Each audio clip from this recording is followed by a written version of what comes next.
Hello mga kabayan, ito si Kaking Koy Vlog na nagsasabing keep smiling because life is beautiful thing and much to smile about. Nandito tayo ngayon sa Royal Cocina, muling magbukas ang Ginoong OFW Case 8 2025. Tara, tunghayan natin!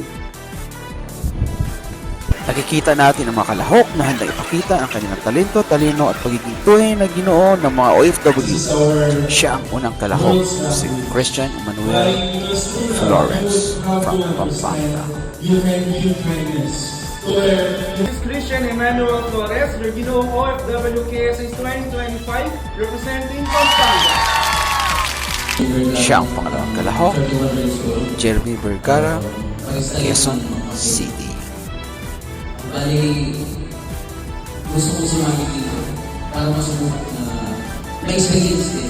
Hi, my name is Jeremy Vergara, your Ginoo OFW KSK 2025 from Quezon City. Siya ang pangatlong kalahok, Glenn Alboroto from Osamis City.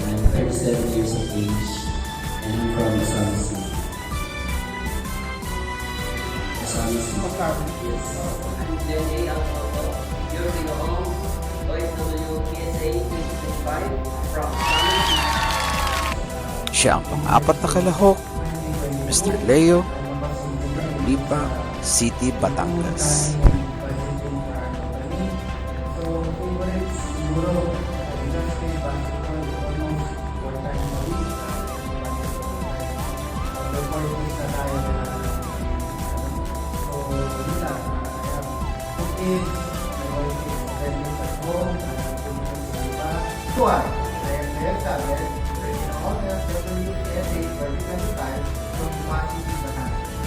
At dito nagtatapos ang ating screening ng Ginoong OFW Case 8 2025. Ito pa rin si Kaking Koy na nagsasabing, goodbyes are not forever. Goodbyes are not the end.